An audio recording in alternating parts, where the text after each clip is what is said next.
Thanks for helping me clean out the classroom, Dimitri. I haven't had a second to straighten this place up in a while. Oh, look, it's the Madame Curie Justine made out of string cheese and googly eyes last fall.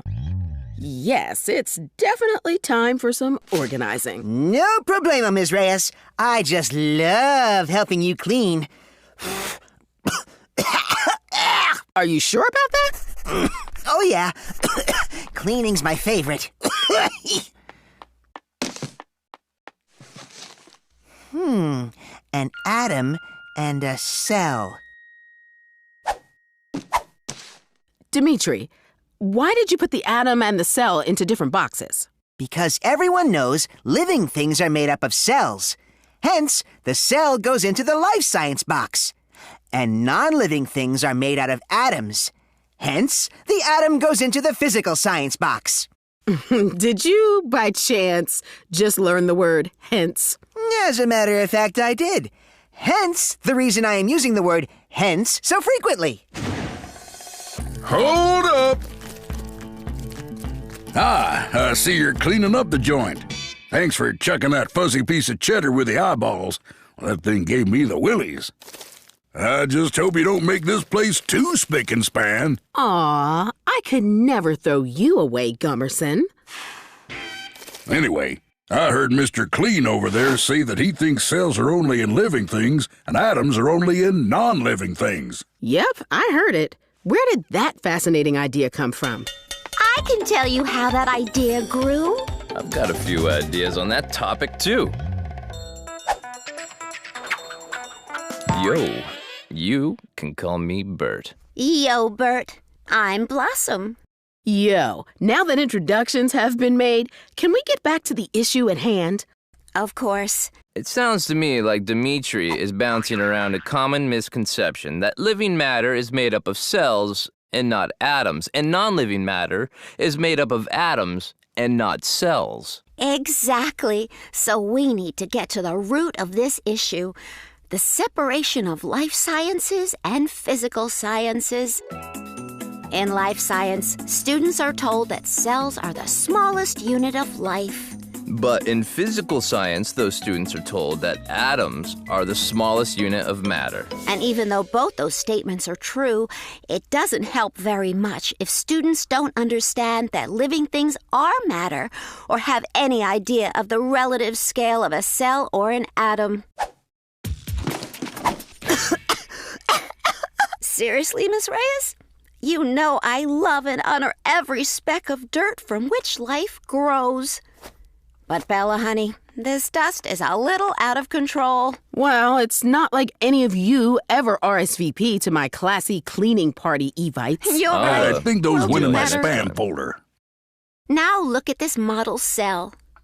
Typical cell models show just a few components that look like mini organs. If only we had another visual aid. This might help. You are a dream. Come on! Fire up the film! At just a slightly smaller scale, you can see that in reality, cellular components are made up of a huge variety of large molecules. These molecules are made up of atoms and are constantly involved in chemical reactions. But without guidance to help students put different models into a scale framework, kids just memorize the parts of a cell for their life science test, but are confused if you ask them to explain how a chemical reaction could happen in a cell. That's no shocker. Kids just assume that living things are run by different forces from those that govern non-living matter. Yes, not to mention that life science textbooks include photosynthesis and cellular respiration without the basics of atom rearrangement and conservation. While the physical science textbooks don't always include life science examples when introducing chemical changes. I mean, these are clearly two entities that need to be together, not kept apart. Right, Blossom? Right. If we want them to think differently, we need to take the protein by the bonded atoms and fix this faster than a greased trout on a slip and slide. Yes, Gummerson, and what a stunning metaphor. This perennial problem needs to be pruned pronto. Let's let the visuals roll. When students only see this kind of representation, they come away thinking these purple blobby things are proteins, but don't realize that proteins are molecules. Or they think they must be fundamentally different from the molecules they've seen in physical science. Ooh, now this one is a little closer to what cells are actually like, completely made up of molecules. There's nothing better than a flower that knows her facts.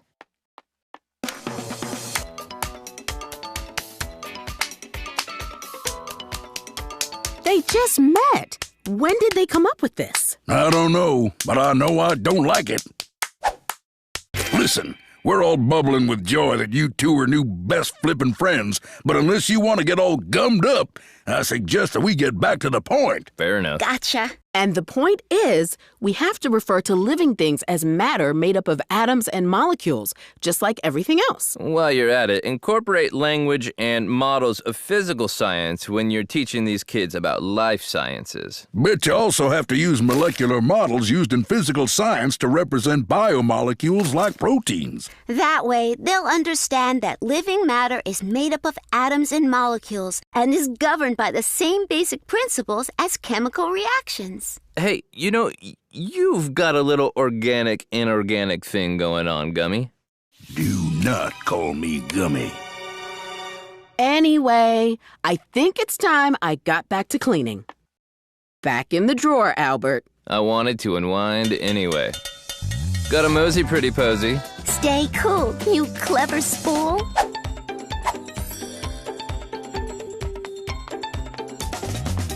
So, what's next? Well, I'm going to make sure my students get their basic physical sciences before teaching them about biochemical reactions.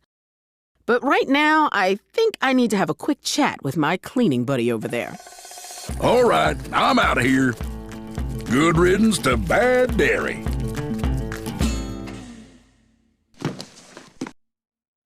What should I do with this, Miss Reyes? Before we get back to cleaning, let's revisit our cell and atom conversation for a second. You see this? All these blobs are made up of atoms, and atoms make up all matter, including cells. For real? For real. Chemical reactions happen in all living things. So, chemical reactions could happen in a cell, like cellular respiration? Yes. Whoa. Check this out. So there must be chemical reactions happening in the mold that's growing on whatever kind of sandwich this used to be, too. Yes. Oh. Speaking of respiration, let's go track down some hazmat suits, Dimitri. Okie dokie.